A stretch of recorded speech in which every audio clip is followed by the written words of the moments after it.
Hello and welcome to another edition of the ADHD Goals Podcast. I am very excited to bring to you another fantastic guest. Her name is Elle O'Flaherty, and she is a performance optimization and productivity speaker who helps executives and professionals accelerate their growth. She's a former litigator, and she interweaves insight with practical tools. Elle is the founder of Interlace Solutions, an executive coaching firm in Washington, D.C., and she has an expertise or a subspecialty in ADHD. So welcome to the show, Elle. How are you today? Thank you so much. It's a real pleasure. I'm doing well. So we like to start the show with a little bit of background on our guests and with reference to ADHD and your ADHD journey. So if you could tell us when it was that you discovered you had ADHD and how did that happen? Well, I discovered it as an adult. Of course, being a woman who grew up in the 80s, I was lucky because girls couldn't get ADHD in the 80s. But when I finally figured it out, I was well into a career, as you mentioned, as a litigator, and I work with many, many attorneys who sell who have ADHD, but that was not my sort of experience. And so by the time I figured it out, I just discovered that I really needed to make a huge change. And so after almost 20 years and a real specialty in a niche area of law, I pivoted and started my own business and started this journey of coaching others, especially those with ADHD. And I have to say, I am such a completely different person now after making the change. And I'm just so much happier and calm. And so that's really what drives me on, is trying to help people in our community reach that same place. Mm. And what sort of challenges were you facing at the time that sort of led you to find out, and what brought you to finding out that you had ADHD? Well, I will say I had my suspicions for a very long time.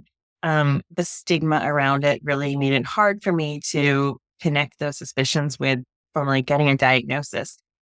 Just to give you sort of an insight into my working life, I was an attorney. I worked on World Trade Organization disputes. So my work was a lot of sitting in a room by myself, reading extremely, extremely dense opinions and briefs, and then going to these international meetings, which are exciting and great for the first hour. And then there's 8 more.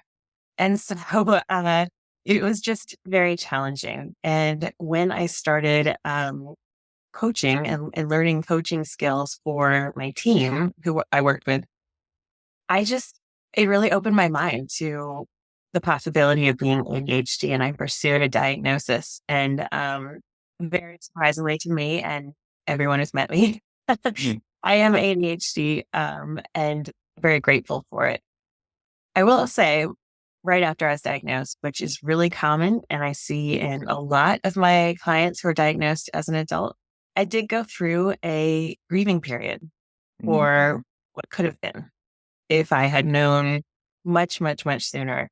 And I think that's something that we don't acknowledge enough in folks who are diagnosed as adults, that grief and processing is extremely, extremely normal. Yeah. I mean, when you said grieving, I thought, oh, what was that about? But then you said of what could have been, and I definitely had that sense as well. It was just like, oh, if only I'd found out sooner. Because when I found out myself, or it was first mentioned to me, I was seeing a therapist with regards to procrastination. I wanted to change careers. There was lots of things that I had wanted to do, but just couldn't put any of those plans into action. And once I'd discovered what ADHD was, because I wasn't really familiar with it, it was just a term that was out there and related to somebody else. And to really understand it and how it had affected me and was affecting me in that specific arena. It just meant I just really wished I had found out sooner. But yeah, like you say, it's very common. I just also wonder, you mentioned you grew up in the 80s, so it was sort of a similar age, and um, I wonder, you talked about it, how it was sort of difficult to to equate the ADHD to you. Is that in any way related to the fact that in those days all the attention was on boys having ADHD? Yeah. Of course. Yeah. And I grew up in the southern United States. So I would say it was very, very much focused on boys. So I like to joke that I was immune because girls couldn't get it. Um, but yeah, even now it's interesting. And I've been following what folks have been doing in the UK, and you all are certainly, I think, a little ahead of us in some of the ways that you diagnose and some of the other things that you're doing. And I'm fascinated, by the way. But here in the States, absolutely. In the 80s, they were not considering girls, especially girls who had combined or inattentive type, because we don't bounce off the walls in the same way. We're also often highly socialized to not display some of those behaviors. And so, yeah, it was just really quite overlooked, and it still is very, very much so. I have pairs of professional women who come to me, and they're diagnosed because one of their children is. Mm, Of course, men as well. But I just think that women and girls are often so overlooked with their diagnosis, which mm, is not groundbreaking. A lot of people are saying it, but it's unfortunately still true. yeah. You said something that got me thinking there. You said the UK, in your opinion, is a little bit ahead. I wonder if you could just dive into that a little bit. What do you mean by that? Because we've certainly got our own problems with diagnosing ADHD. So we've got waiting lists now that are ridiculous, like from 2 to 8 years. We've just got a new, um, well, Labour have just come into government, and they are promising to reduce that. But a lot of people right now are struggling to get diagnosed. But I wonder what it is that you've the think is perhaps that we are getting right. I'm intrigued to know. Well, sounds like no one's getting ADHD quite Yeah. right. In the States here, we are generally diagnosed using a symptoms inventory that was developed by Harvard University in conjunction with the World Health Organization. And in my opinion, again, as a lawyer and absolutely not a medical professional in any way, but when I look at that symptoms inventory, to me, it is very skewed towards hyperactive type. And the symptoms are pretty classic hyperactive. It doesn't as much go towards inattentive or combined type. It also doesn't account for folks who have been taught to mask, which many, many women and girls have. In contrast, I have a coaching colleague who was diagnosed in the UK through eye tracking. As you may know, when we read, we don't read line by line like neurotypical folks. Instead, our eyes tend to bounce around the page in a way that's pretty recognizable. And I haven't heard of anyone in the United States who's been diagnosed in that way. Mhm. But that seemed like such a great diagnostic tool. Mm. And also, I think being diagnosed in that way is sort of unequivocal. I know folks here who are still diagnosed and think, maybe the symptoms are just because I'm lazy or irresponsible or all the other negative self-talk things that come up. Whereas there's something about, I think, being diagnosed with something physically different that is very soothing to people. Knowing that there's nothing you can do about the way your eyes move, that is inherent, and that it's not your fault. You haven't done anything wrong. You just happen to be ADHD. So, for a number of reasons, I just think that that's pretty cool that you all are advancing with the technology. Mm. I'm Now, sorry to hear about the waitings, though. We do have yeah, that too. yeah. Well, the eye tracking thing is interesting. I personally wasn't aware of that. I'd read something, but I'm now connecting the dots about a couple of members of my extended family who they're boys, and they when they were younger, went to the doctors and had special classes because they had that thing of their eyes moving around, and it was causing them to be sort of inattentive and have challenges at school. And I'm just now wondering if that was the same thing. That's very interesting. I'll have to follow that up. That's a mental note Yeah, to absolutely. myself. Sorry. As far as my knowledge of medicine goes, which again, I'm a lawyer, not a doctor, but yeah, I think all of that's really interesting. The last 5-10 years, we've had such a renaissance in research and what we know about ADHD that there have been really fascinating symptoms, or I like to call them traits because I don't think of them as a bad thing, Mhm. that we have that a lot of folks hadn't connected to ADHD. So yeah, I agree with you. I think it's really interesting. Yeah, and it's I think as well that so obviously you have the I'm trying to pick the right words, but you have the biological effects of ADHD, but in somebody who is late to be diagnosed, you then carry all that psychological Mm. effects of masking, which is very hard to unpick. I mean, I've heard the expression recently, medication, you know, pills don't give you skills. And I think, whilst medication can sort of make you feel like you might be concentrating in a similar way to a neurotypical person, it doesn't really give you anything to start um, sort of processing or thinking in a different way. And those are things that you can sort of carry with you for a long time, which is quite a challenge. Yeah, I see that as one of the biggest benefits of coaching and one of my goals whenever I'm working with clients.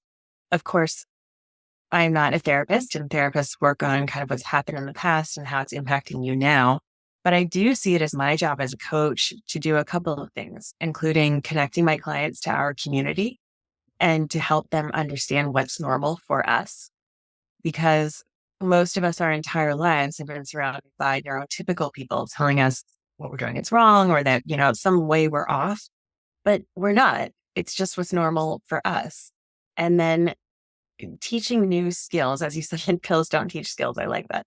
Um, Although I do love ADHD medicine for me, Mhm. but everyone can make their own choice.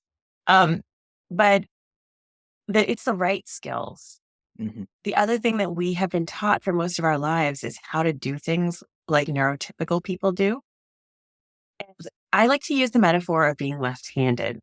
Being left-handed isn't a good or a bad thing, it just is. Mhm. But 90% of the world is right-handed. And so the world is built for those folks.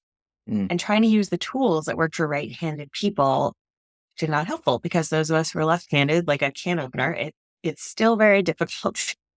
But once we get the right tools that are built for us, like a left-handed can opener, everything becomes so much easier. So to me, it's not just trying to push skills that were developed for and by neurotypical folks, but showing ADHD people the way that our brains like to do things and leaning into that.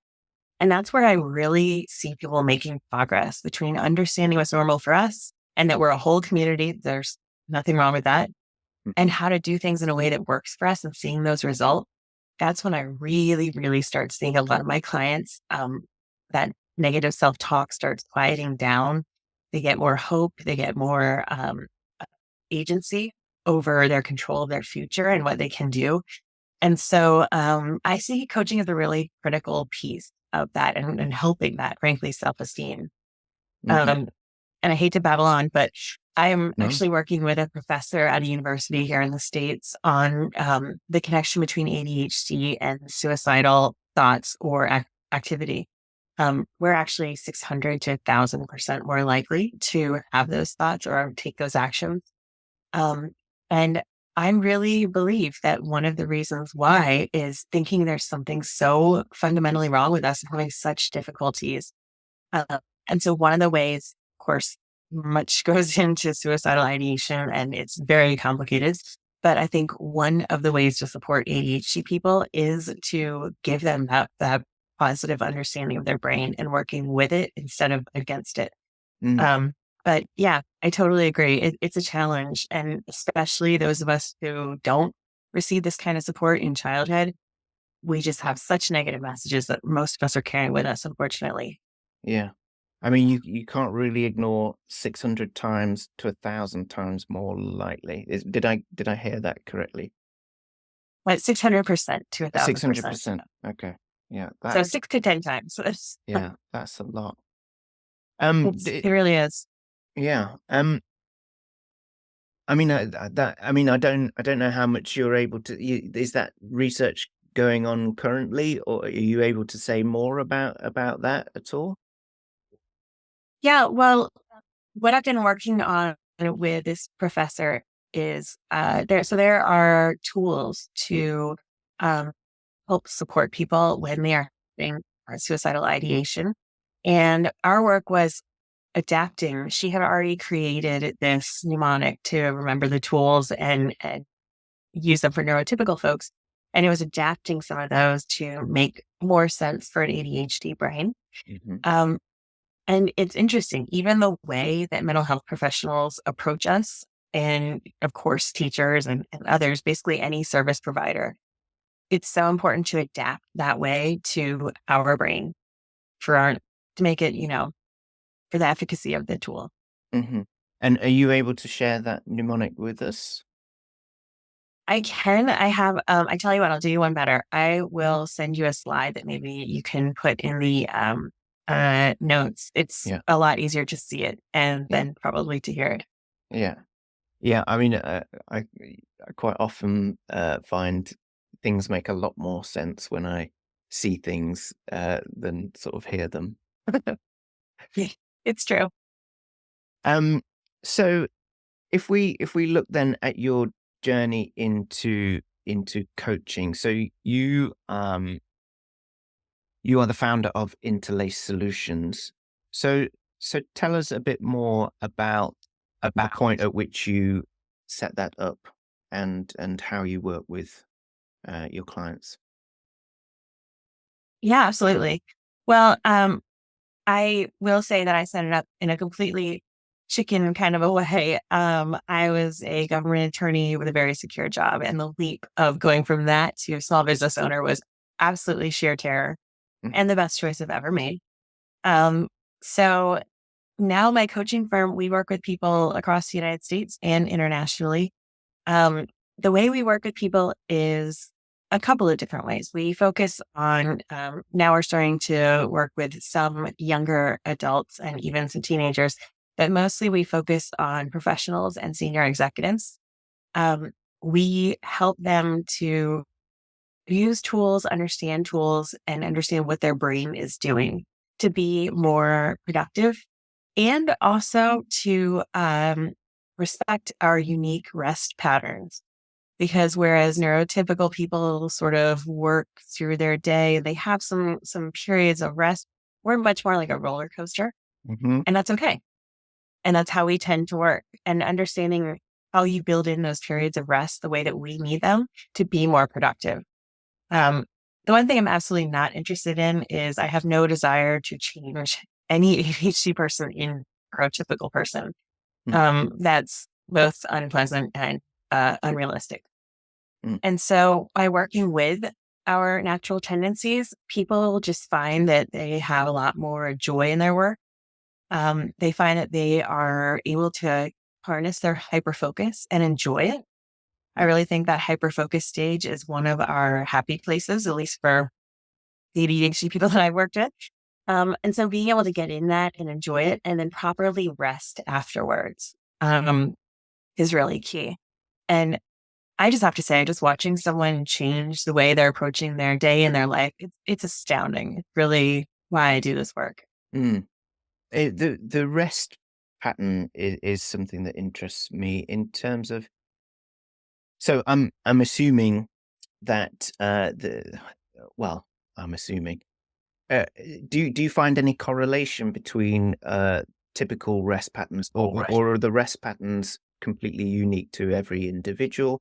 And how do you find where those rest patterns are in a person's day? Great question. So I mean that in two ways, actually. The first one is, of course, our natural biorhythms. Some of us, get tired in the afternoon and we need to work around that, just like neurotypical folks. Some of us are more focused at night or in the morning or whatever our patterns might be. In my opinion, that's an important thing to honor and to work with instead of trying to work against. So the way you put tasks in your day and the ones that require a lot more thought and focus naturally should be in those energetic periods. The other way that I mean it is when we get into hyperfocus, we are able to get so much done, as you probably experienced, um, much more than neurotypical folks. What that also means is we're using much more energy than we would if we were neurotypical people. So in 4 hours, we might be able to do what it would take a neurotypical person a day, but that means we've just used up, I mean, perhaps not a whole day's worth of energy, but quite a lot. And so we need to expect that after hyperfocus, we need rest. Mm. And that's completely normal. Too many of us are of this mentality that we think either hyperfocus should be our natural way of being, and we should always sort of be working at that, which is absolutely not realistic. Um, or we don't understand the effects, the sort of, I call it hyperfocus hangover. Nice. And once you understand that, getting into hyperfocus is fantastic. But we also need to plan for then a period of rest and maybe doing some recuperative activities afterwards. So, what do you recommend? I love that phrase, hyperfocus hangover. I've got a couple of questions about this, but I'll start with one. Um, what sort of activities do you recommend to do after hyperfocus to prevent that hangover? Great question. Well, it's not to prevent it, it's to honor that your body physically needs rest. Mhm. Yeah. And so, just like a regular hangover. And so, it can be everything from a nap.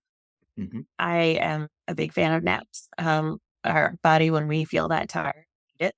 It could be something like getting outside in sunshine or something else, of course, taking care of our physical needs, which sometimes we don't pay attention to in hyperfocus. So drinking lots of water, getting something to eat, all that good stuff.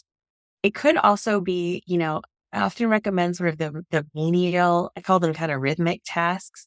So maybe something like opening all your mail or cleaning your office. If you want to take 10 minutes and go through your email and just delete all of the junk email, anything that doesn't take focus and you can just kind of autopilot through can be really helpful.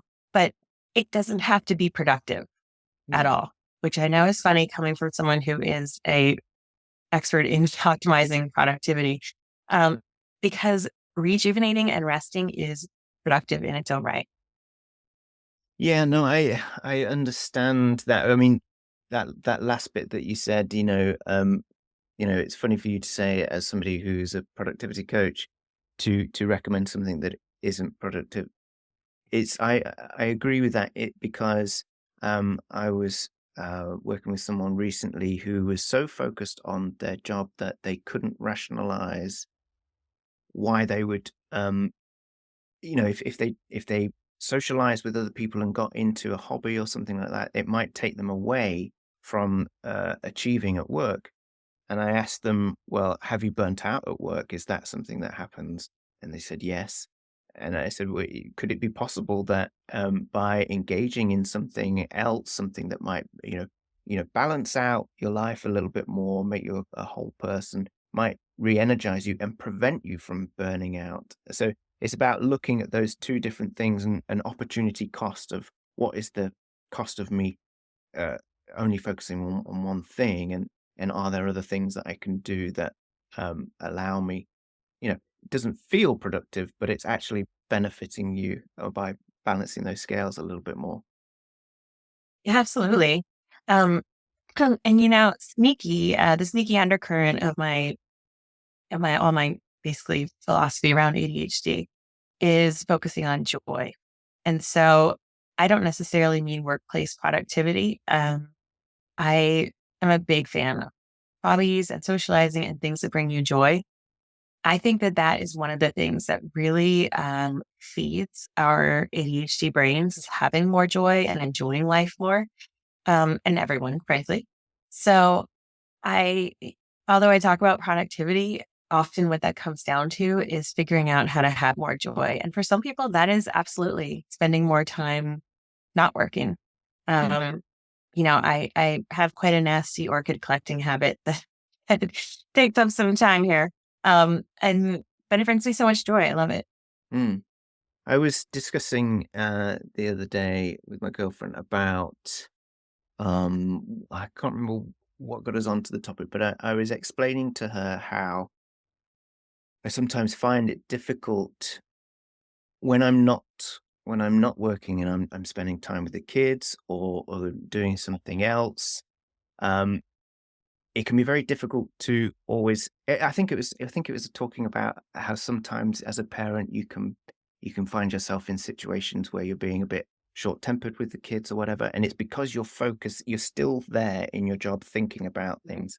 And I was explaining the challenges that I have sometimes is that with ADHD we can't always um, break tasks down and plan into the future that they will be taken care of. That I'll do some this week, I'll do some the week after.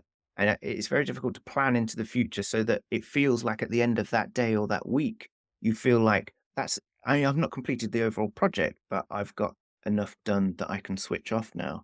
And when you find that challenging, it feels that everything's backed up in front of you as everything needs to be done now. And therefore, Mhm.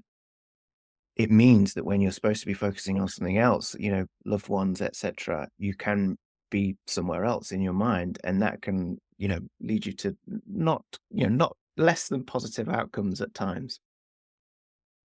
I'm curious, at the end of the workday or when you decided it's time to stop, how do you transition? Do you have a transition from work you and family you? So, in an ideal world, when I am looking after myself correctly, I would take the dog for a walk. And I will use that time because I find that sitting at my desk, um, I'll be focusing on things, but ideas come to me when I change the scenario. It's probably because my part of my brain has gone to subconscious and it processes things. So I allow myself the opportunity whilst I'm walking the dog to either stop and sit on a bench or get my phone. It's not a great look to walking out with your phone out, but ideas will come and I will basically um, write them down as tasks that can be done tomorrow or what have you. But it may even also be me just having a little chat with myself about the good things that I think I've achieved today or this week. And that allows me again to feel like I've made progress. So that almost allows me to put work to bed a little bit and feel like I've transitioned. But like I said at the beginning of that isn't always the case. Things Of can course. overrun, and you just chasing yourself around, and that doesn't always happen. So And that's absolutely normal for us, yeah. of course. Let me ask you, before you get up from your desk, how do you set down the tasks, like mentally set them down? And do you capture them in a way that helps you get back into them the next day or the next time you're at your desk? Well, I I I've identified that I do need to have a at my desk closing down routine, but I haven't put it into practice yet. Um, I do kind of use that walking bit as being um, a work orientated transition. So I will be getting things out, but it's not always 100% successful because once I get onto an idea train, then sometimes it leads me to wanting to get back into it after I have, Hmm. had the ideas. Um, so yes, a closing down routine is not is I find it hard to put that into place, and I have to be really disciplined to do that. I'm very good at having a disciplined start or a routine start to the day. I find being disciplined at the end of the day is a lot harder, and I attribute that to my bucket being low for my uh, executive functioning tasks. So Absolutely. yeah, And it's always harder when we're tired, of course. Um, if I can make one suggestion, be a little presumptuous yes, here. please. One thing that I've seen be really effective for folks is instead of thinking of it as a closing down routine, sometimes that feels big and overwhelming. I will ask people to put in either bookmarks, I'll call them, or presents to their future selves. And so when we're working, we know where we are, we know where our place is. Pretend like you're reading a book, you know exactly where you stopped, right when you stop, right? But the next time you open it, you kind of have to scan both pages and think, where am I? And it takes up time. Instead, if you write down, I call them micro chunks. So if you're on a task, write down exactly the next thing to do. And I mean tiny. So it could be start reading line 3 of page 4. Um, that's a present to future you. So when you want to get back into your work the next day, it's really easy. You can just start right there. It doesn't feel overwhelming. You don't have to scan the page metaphorically. Mhm. But it only takes about a minute. And so it's not a whole shebang that you have to do, but just knowing that you have precision and you know exactly where you are, for a lot of us, that helps us mentally set it down because Mhm. otherwise we have to remember that, which is not always our strong suit as ADHD folks. And it means we also need to kind of walk around that in our head instead of setting it down and then transitioning to, okay, what fun thing am I going to do with my family this evening or whatever it might be. So Mm. I'm just throwing it out there in case that's helpful. No, that would definitely help. I was listening to a podcast the other day, and they were talking about digital decluttering, and they were focusing specifically on browsers and having hundreds and hundreds. Well, that's a bit of exaggeration, but all the tabs open. And I like that as a Mhm. metaphor as well. For the brain, I often feel like I've got hundreds of tabs open with ideas that don't feel like they've been dealt with, and that really plays out physically in my browser. Is that I'll open something and I think, oh, that's interesting. I need to remember that, but Mhm. my method for remembering it is keeping it open, and then all of a sudden, as the week goes on, you've got I won't look at that because that's going to distract me. So I'll start a new screen over here with a new browser, and Mhm. then open those, and they recommended something called One Tab, which is you only have one tab open at any one time, but it keeps a track of almost like bookmarks of things so that you can go back to them. But the reason I was bringing that up is I often feel that at the end of the day, I don't I'm scared to shut down the Scared. computer because I want to be reminded of where I was, Mhm. um, the day Yeah. before. But the downside to that is that you open up your computer and everything comes back at you, and you're like, "Ooh," and you can get very confused or distracted at the beginning of the day. So that recommendation is very useful, and I will try and implement that. You know, just like every tool for every ADHD client ever, I always say we can see all the things, right? Our brains don't filter out as much information. And so we can see the perfect way to do things. But what I like people to ask themselves is what's the easiest way I can do this?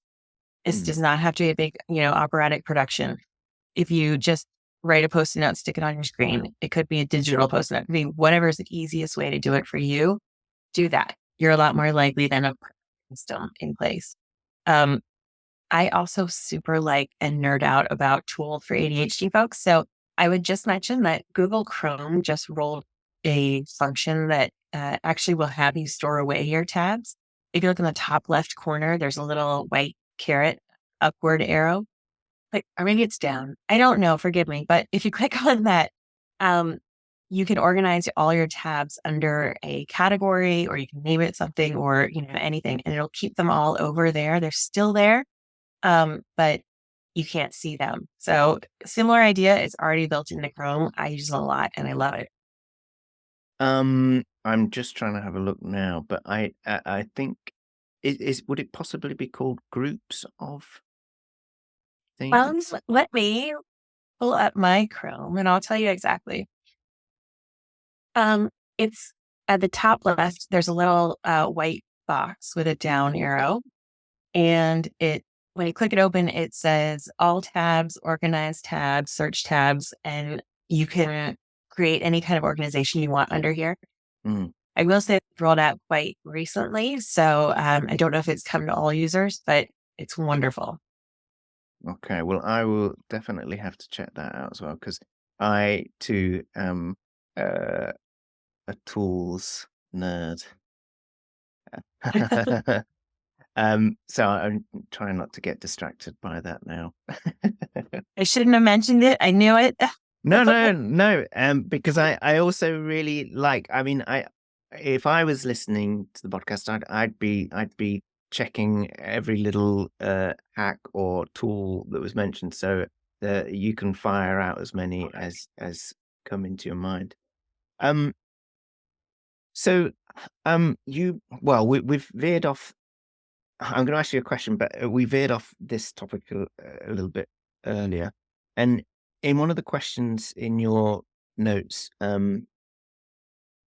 it's got why are distracted professionals exhibiting symptoms similar to ADHD? And I can't remember why that I was reminded of that earlier, but I suppose the angle that I'm coming from, or what I'm assuming that means is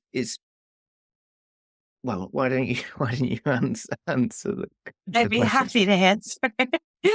um, well, it's interesting. Again, Harvard University did this study and they have a beautiful graphic showing it where when neurotypical people are stressed and they get into fight or flight, that disconnects them from some of their executive functioning abilities and they start exhibiting behaviors that are quite similar to ADHD.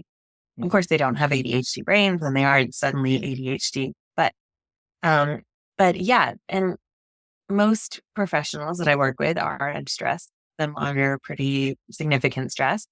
And so, yes, even people who have neurotypical brains can start exhibiting these, which is kind of interesting because then some of the tools and doing things that I advocate for our community um, are very helpful for folks who are under stress as well.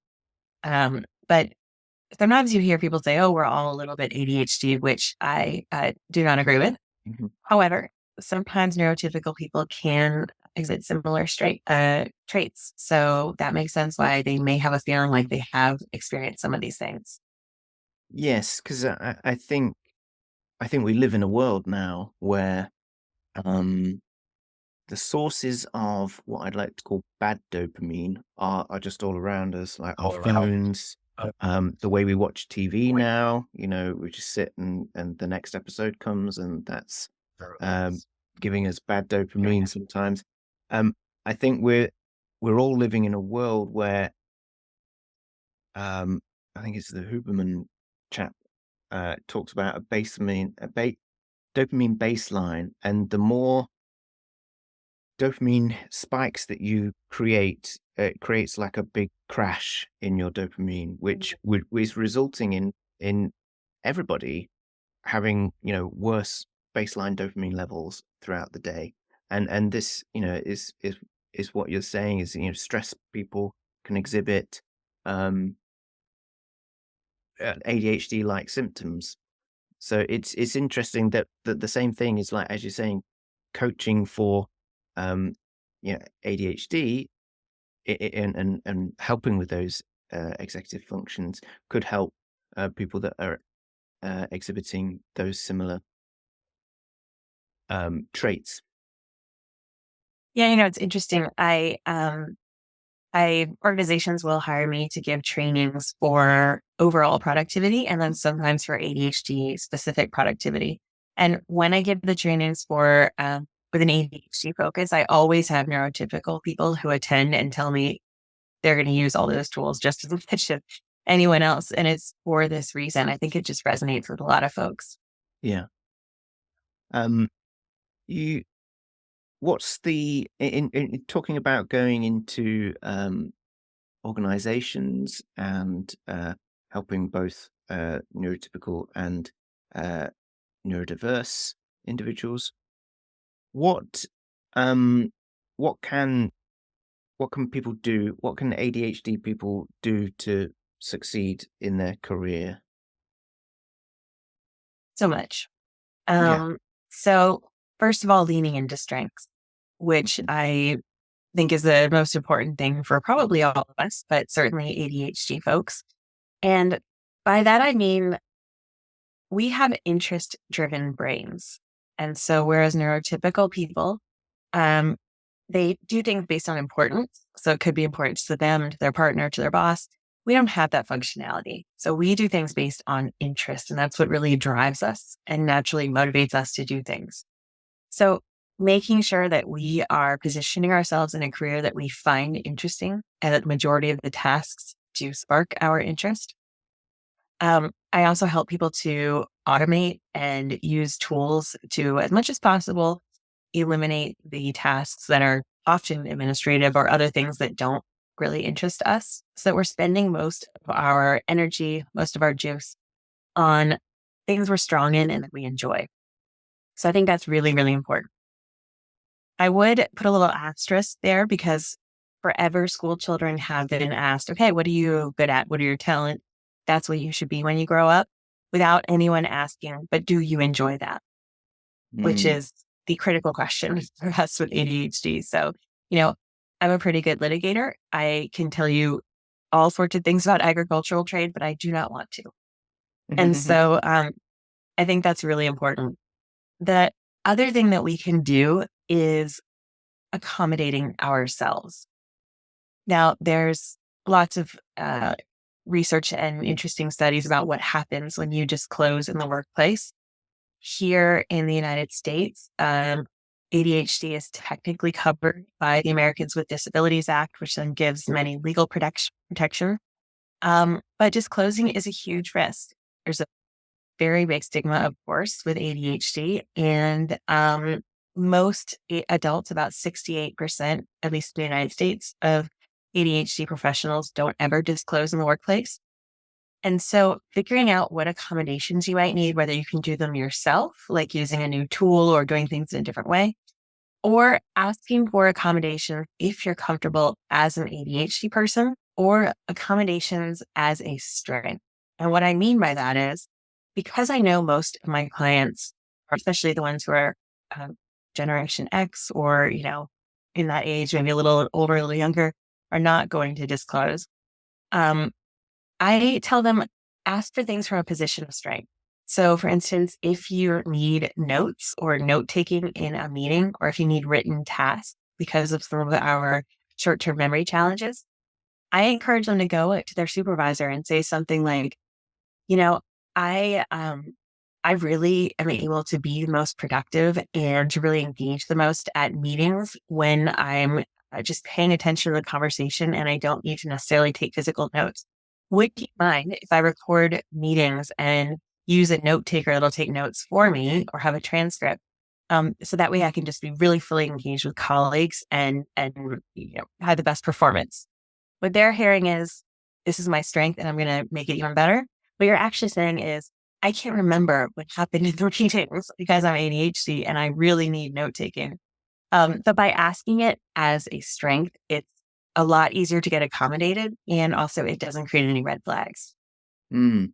Um, well, there's a few things that I wanted to circle back to, but we were discussing. You talked about the note taking, and we were discussing before we started recording about something that you use with Zoom recordings. Could you tell us what that is?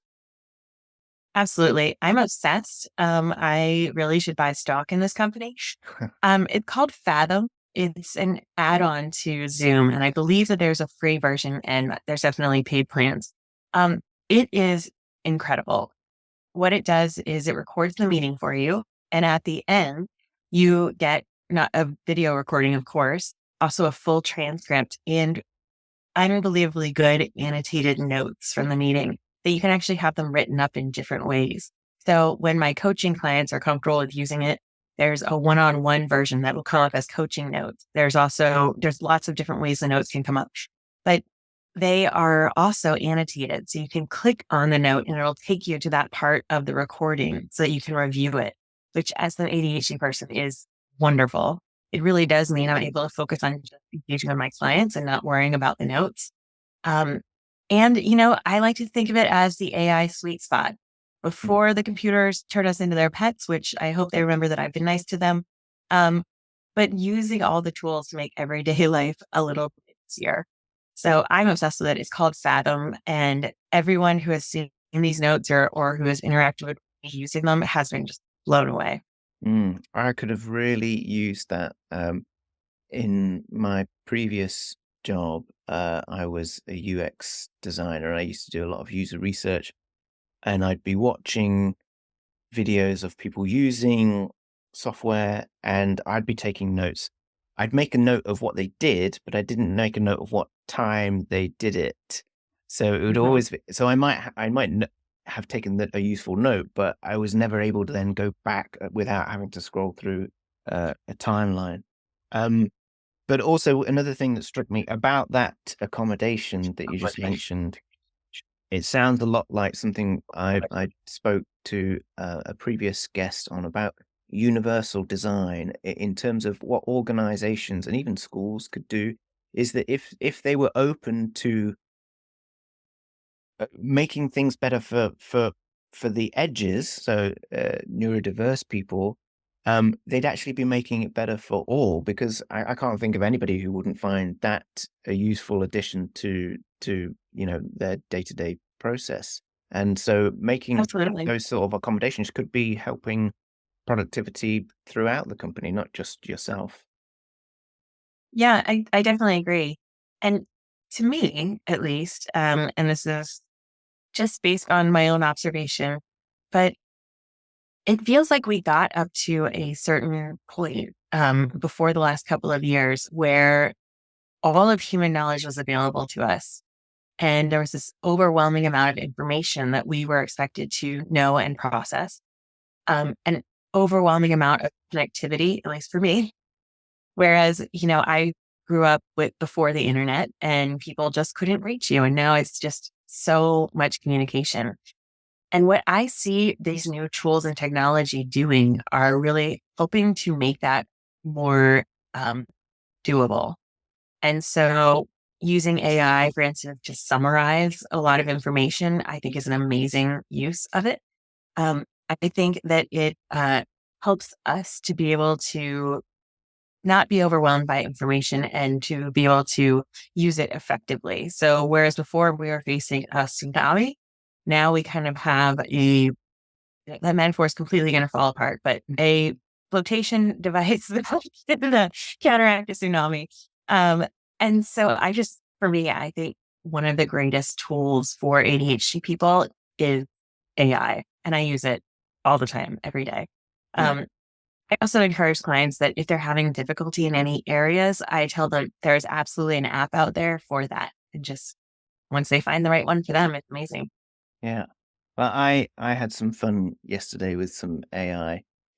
So as you were saying earlier about, the importance of doing hobbies and things that you find interesting. One of those things for me is sitting down and like playing or writing music. But I find myself doing that less and less, and even when I do that, I feel so overwhelmed because I want to sit. I'm not very good at learning other people's songs. I find it much easier to just have a little twiddle on the guitar and then like sing something. But I get so overwhelmed about immediately trying to make that amazing, or never finishing it because of you know perfectionism or whatever it is. So I learned how to create a little chat GPT bot that just randomly sets me like a song brief that says, you know, here's a title, here's a song that it could sound like, here's a theme, and then all I'm left to do is just like, it gives me like the chord pattern, then I just do that, and then I can just it narrows everything down so that I don't have to be overwhelmed by everything else, and I can just focus on just doing that very specific thing. But I was Mhm. more interested in the fact that I'd learned how to make a little chatbot, a little ChatGPT. But Which is amazing. Good for yeah, you. yeah. But Um, it got me thinking about how I could then use that in lots of different ways. You can sort of train it on very specific information. So if you've got like lots of literature, like thinking about entrepreneurs or self-employed people, if you've got lots of literature about what it is that you do, you can program that into it and then ask it specific questions to narrow things down or suggest like social media posts or anything like that.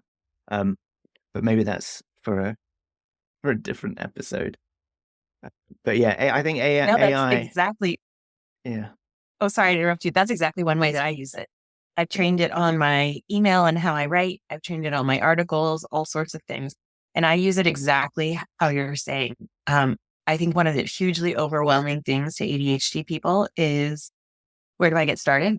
And sort of seeing a whole mountain of a project. And so I use it as my unflappable research assistant, and I'll have it take a first cut. I'll write a brief, say, you know, this is what I want, what I'm doing.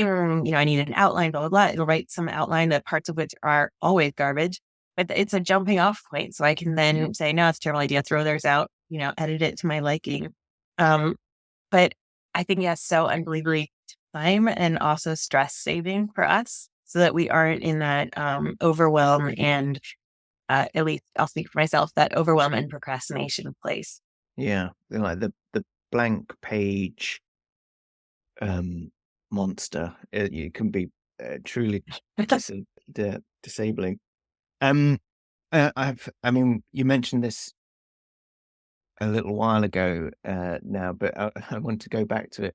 You were talking about the importance of identifying strengths when you're working with your clients, and it struck me that for people with ADHD and maybe people that are diagnosed later on in life, is it's quite important to identify those strengths because it, we don't tend to focus on what our strengths are, and quite possibly because we feel that we're uh, well, maybe masking in certain ways, or we should be focusing or overcompensating in other areas.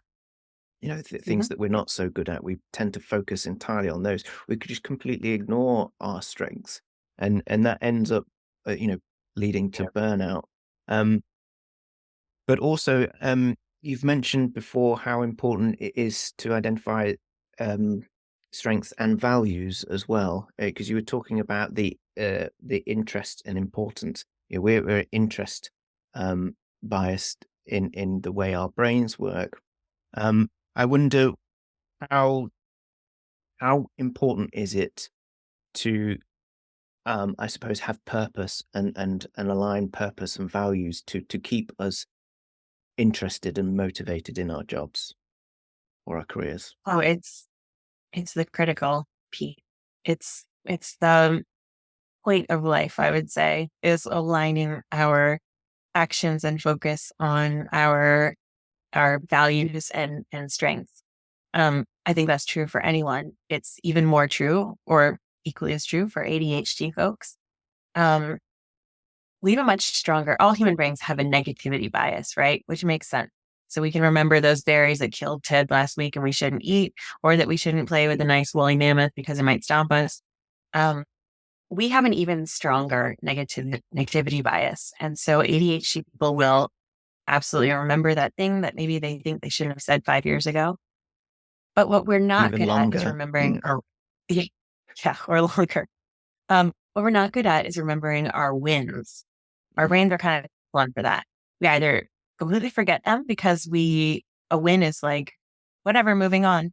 Um, or we tend to push negativity on them by thinking about how we could have done it better, how we just got lucky, whatever the thing might be. Um, and so we don't even recognize our strengths sometimes because we don't remember the things that we did exceptionally. Sometimes, and this is true of all people, because the things that we do really well, we assume everyone else can as well. And so it's hard for us to recognize our strengths. Um, and also because most of us will get the negative messaging from outside ourselves that we should be doing these things better. And exactly as you said, we focus our attention there instead of recognizing where we are exceptional. Um, so I see that as two sides of the same coin. The one, leaning into our strengths and doing as much of that as possible. And the other side is reducing, eliminating, delegating the things that aren't our strengths. So automating responses, definitely automating bill pay for pretty much every ADHD person I've ever met. Working with your partner, perhaps, so that you can do the things that are more interesting to you or that you're stronger at. Um, this, of course, does not mean shirking your half of the household chores or whatever it might be. But yeah, absolutely. Isn't it strange that we would spend so much of our life energy trying to get good at the things that are painfully, mind-numbingly boring to us instead of surrounding ourselves with the things that we really enjoy? So yeah, I think that's a really good point you just made. Well, I think that was the realization for me, um, that was the biggest thing when I understood what ADHD was, and it was finally understanding that, oh, okay, this thing that I've been trying to get better at because I'm not very good at it, uh, is pointless. Well, it's important to try and improve on it, but I can decide whether I continue banging my head against this wall, or I can, now knowing that I will always have this problem. There won't be a magic moment where it all sinks into place. If that's how my brain is going to struggle with that, then I need to find a different way to dealing with it, whether that is, as you say, delegating or a different system for it. And that was a big realization for me. And it allowed me to forgive myself for all those times where I was thinking, why am I not getting better at this? And I think that's important as well, to remove a lot of those negative labels that you place on yourself internally. Oh yeah, and that we've absorbed. I mean, one study that shows by the time the average ADHD person is 14, we receive an additional 20,000 negative messages about ourselves. And so those don't just all bounce off. Um, the other side of that is, and this is my favorite topic to bring up with clients, it's something that I don't hear other people talking about with ADHD. But I like to do a little section with either my client or my client and their partner talking about what accommodations we're making for neurotypical brains. So, and it's just, I see you smiling. I absolutely get that smile. And neurotypical people are so shocked usually because they've never heard that they're being accommodated. But things like, for instance, we are really fast at making connections and we can kind of see things. So when we're describing an idea or a solution, we'll say A plus B, so F. And ADHD people will be like, yep, because we fill in all the in between. Yeah. But if we're with neurotypical people, we have to accommodate them by saying A plus B plus C plus D plus E equals F, so they can see it. One of the ways that it shows up is, for instance, clients will tell me they're in a meeting and talking about a problem. And the first, 5-10 minutes, they can see the solution, they mention the solution, but then they have to sit through the rest of the meeting while neurotypical people kind of chew on it and talk around it and about it, or the rest of the month or the rest of the year. And it's really, really painful to us. And when I explain, that's because their brains can't make that connection as quickly and need more time to kind of work around it and get to it. We're accommodating them. It can be very, very boring for us and kind of painful to sit through all that, but it's because they just need a little bit more time. Um, and I find that people's faces, when I explain that to them, that they are basically accommodating neurotypical people, is priceless. And it's just interesting how we never talk about that, how we have these amazing gifts and that not all brains have. Yeah, I think I mentioned this on an episode the other week, but I certainly find that sometimes I can sort of laugh to myself, and whoever I'm speaking with will be like, "What?" And I've already given up on the fact of explaining it because I said, "Well, it was funny to me because what you said, and then something I thought of, they're too far apart for me to explain it all." That you Mhm. would because the joke will have gone, but it's like a little entertainment for myself. And it's like, huh. But it can come across as like, "What are you laughing at?" It can get you into a little bit of trouble sometimes with a sense of humor. But Yep. yeah, But if you're sitting in a group of ADHD people, most of them would probably laugh. exactly. Oh, there you go.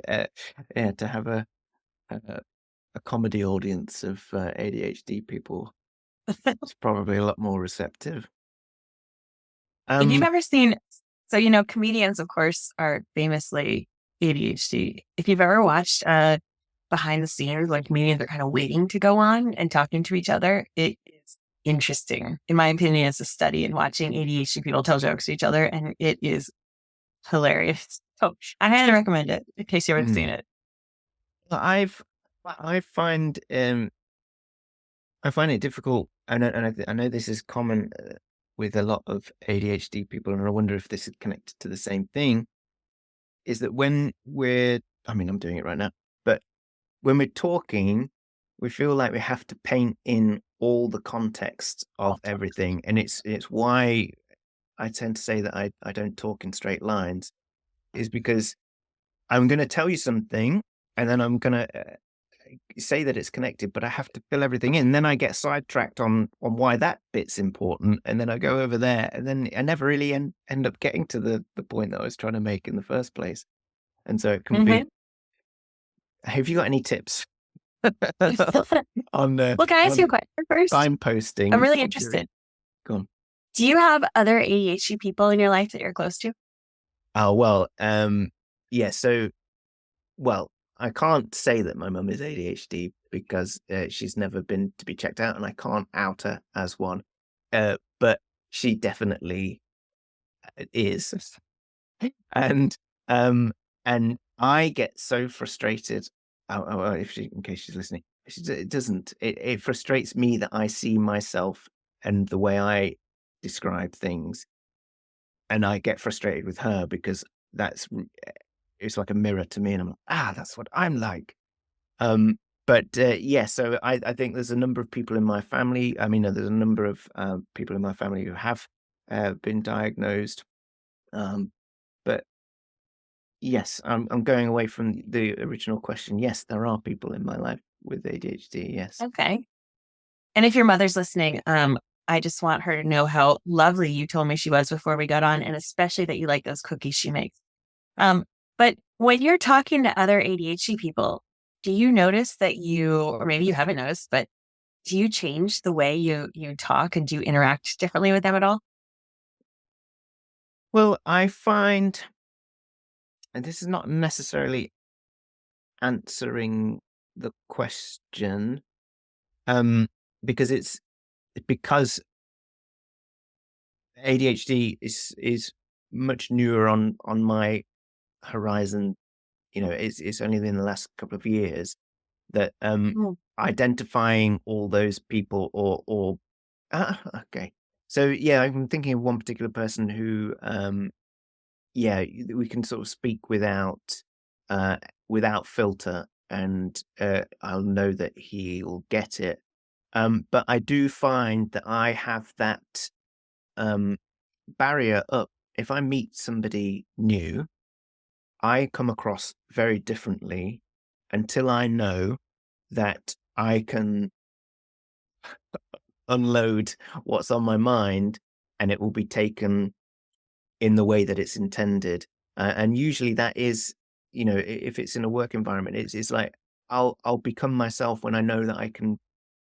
I'm not telling jokes, but just being what I'm trying to be funny and entertaining and until I know that that's a safe environment, that will be um, taken in the right way. They won't think I'm weird or whatever. I'm a very different person, I think. Mhm. Absolutely. And that sounds like you're doing a lot, which most of us do, a lot of masking.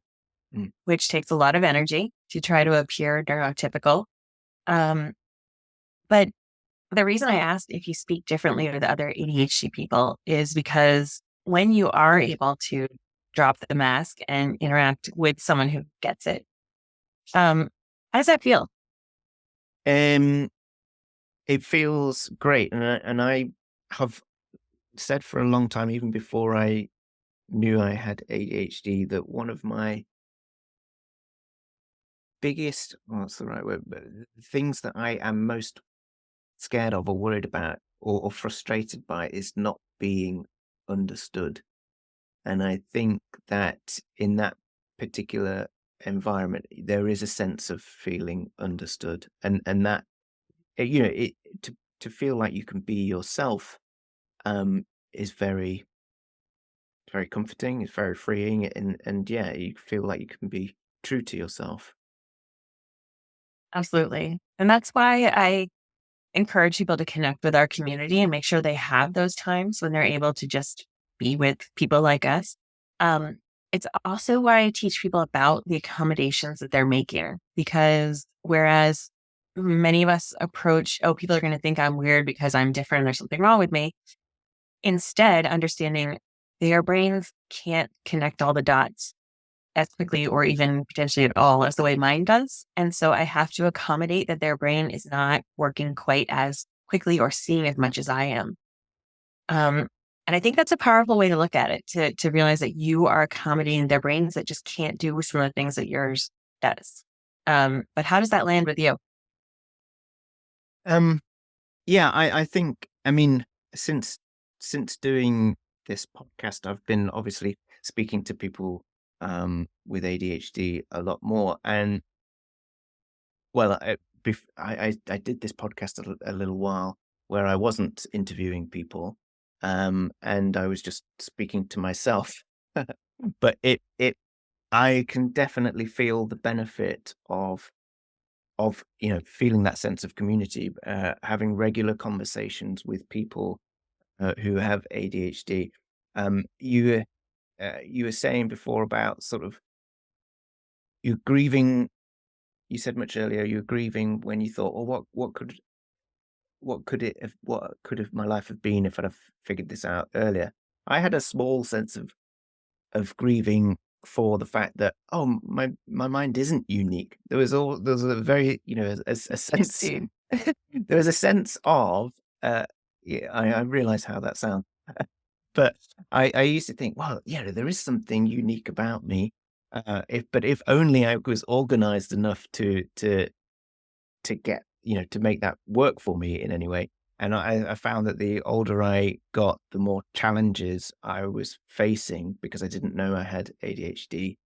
And therefore, now that I do, and yes, it is comforting to know that, ah, okay, I, it is not unnormal. There are a lot of people with exactly the same things. There was a slight shine taken off my perceived uniqueness inside my own head, but it has been more effective. Knowing that is more effective in helping me move forward, which is ultimately uh, uh, why I was seeking help in the first place, is to get unstuck. Um, and I'm and I'm finding it, yeah, very comforting to um, speak with people with the same challenges and chat back and forth about what they're doing, things that I've picked up that help, and ultimately, um, to talk about values. Um, th- the purpose for me becoming an ADHD coach is I'm using a lot of similar skills that I used in my previous job as like a user researcher, like researching and designing a solution or finding what solutions can work and optimizing them. So I'm using those skills, but I feel now that I'm using them in a much more purposeful way to be able to connect with Mhm. people and help get unstuck. For me, that is interest fireworks going off all the time. I wonder if that's the same for you. Absolutely. Yeah. I'm smiling over here because I couldn't agree more.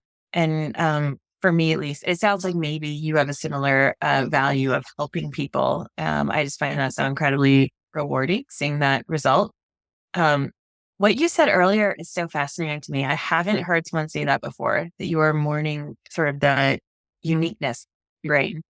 Um, I love that. First of all, I love that confidence. And also, I think that's so interesting. And of course, you're unique and special, just like everyone else. Um, but uh, but I love that you had that feeling that this type of brain was something special, which I really agree with about that. Um, and there's actually this really interesting modeling that was done by the National Institute here in the United States, where they gave members of early human groups, a few of them ADHD traits, and did modeling and showed that human survival was it was critical to have a few members with those ADHD traits. And there have been other studies that show that too in modern nomadic groups and things like that. Um, but yeah, it turns out that we are pretty critical, and that brain is something special to be celebrated. So that's such a unique perspective. I'm gonna have to go out with others if you don't mind. Yeah, well, I think if we dig into it too much, it probably says some negative things about me. But I definitely agree with what you're saying, or you know, going back to the early human thing, and I think the whole term neurotypical and neurodiverse, I think, is probably a label that has come from where we are right now, and the environment that we've created for ourselves since the Industrial Revolution, creating Mhm. institutions like schools that feed us through into those streams of work. you know Neurodiverse people were probably getting on quite quite well and thriving when there weren't those sort of boxes to put people in.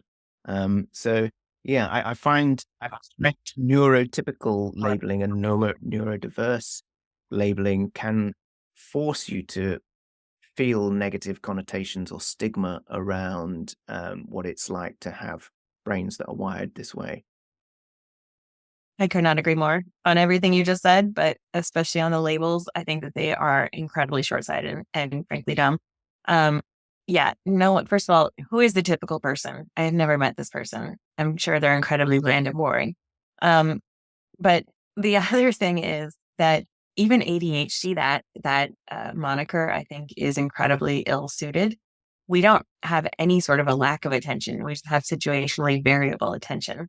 And so I think that many of the labels are wildly incorrect, as well as if you look at the definition of ADHD in the DSM-5, which is the diagnostic tool. I believe that it's used globally, but definitely in the United States. It is the most gloom and doom definition of ADHD, which also places it as a mental illness. And I agree with you. I think that we're evolving. I hope that we're evolving because there's no way that this beautiful and creative brain is a mental illness. It's just not.